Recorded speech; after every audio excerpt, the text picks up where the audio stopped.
नमो नारायण सज्जनों। हमारे जीवन में हमारा जो सबसे बड़ा शत्रु होता है महाराज, वो होता है हमारा अनायास क्रोध करना। और उस अनायास क्रोध से हम जीवन में अपने अंदर के संचित कर्म तक नष्ट कर देते हैं। अनायास क्षणिक बात बात पर कभी ऐसी चीज़ें बन जाना, और एकदम से इस आक्रामकता को मन की हम संभाल नहीं पाते।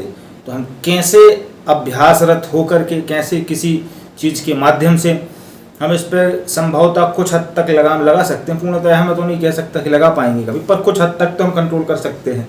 इस विषय पर चर्चा है। चैनल पर नए हो तो चैनल को सब्सक्राइब कर लें, इस वीडियो को अधिक से अधिक शेयर करें।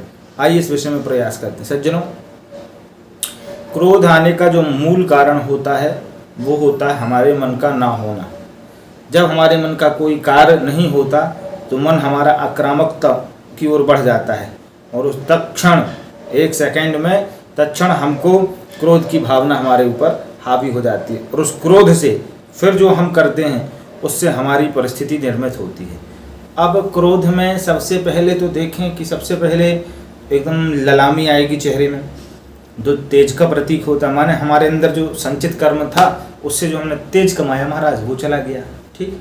दूसरा कि भगवान श्री कृष्ण गीता में कहते हैं दूसरे अध्याय में कि क्रोधात् भवति सम्मोहा सम्मोहात् स्मृति विभ्रमा।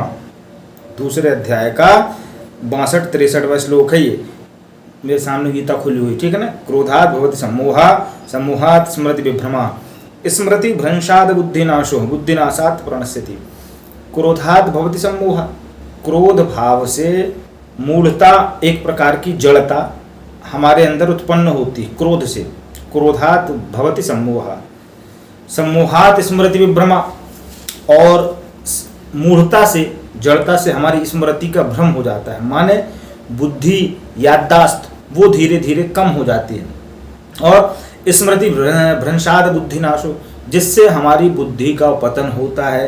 और बुद्धिनाशो प्रणश्यति, उस बुद्धिनाश से फिर हमारा पतन होता है।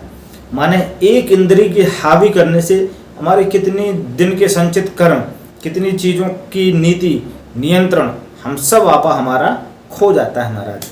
अब सबसे पहले तो प्रयास ये करें कि जितने हद तक संभव है कभी ऐसी परिस्थितियां बने, उस परिस्थितियां से हट जाएं या मन को वहां से डाइवर्ट कर लें। एक बार में नहीं हो सकता, मैं बार बार कहूँगा। अभ्यासी जब तक इस चीज़ के नहीं होंगे, ठीक, इसके बाद धीरे धीरे आप पाएंगे कि आपका क्रोध जो 100% था वो घटते क्रम में आके 5-10% महज बचा है। और थोड़ा बहुत होना भी चाहिए, क्योंकि इसके साइकोलॉजिकल इफेक्ट भी पड़ने लगते हैं। अंदर से भरता भरता भरता व्यक्ति और विशेष प्रकार की आक्रामकता को प्राप्त करता है। इसलिए कई जो लोग बहुत कम बोलते हैं उनके शब्दों में एक आक्रामकता नजर आती है। फलाने ऋषि का श्राप लग गया, ये हो गया, वो हो गया, सुना होगा, है ना। तो ये अंदर की एनर्जी शब्दों से फिर प्रवाहित होती है। तो बीच में थोड़ा बहुत जो क्रोध आए, हल्के फुल्के चिल्ला दी, कुछ ऐसी परिस्थिति बन गई, फिर शांत होगा। ये थोड़ा बहुत आता है तो भार एक ऊपर से कुछ कम हो जाता है। जैसे कभी कभी चाय अधिक पीते जाओ, बहुत नुकसान करने वाली है, पर बीच की थोड़ी बहुत चाय, 1-2 घूंट, उतनी नुकसान नहीं कर पाती, ठीक है ना। इसी तरह क्रोध विशेष इतना हावी ना हो जाए कि वो हम पे चढ़ जाए और हमारे द्वारा वो चीज़ें करा दे जो नहीं करना चाहिए। कैसे कम कर सकते हैं? कोई टोना टोटका मंत्र जब तब उपाय कुछ भी नहीं है इसके लिए सिर्फ और सिर्फ आपका एक अनुभव, शांत चित्त, जो आपको मेडिटेशन से मिलेगा। भगवान के मंदिर में जाके कुछ देर, घंटे 2 घंटे बढ़िया बैठे रहो। जो बजना जपना भजना है, ओमकार जो करना है वो करते रहो, ठीक।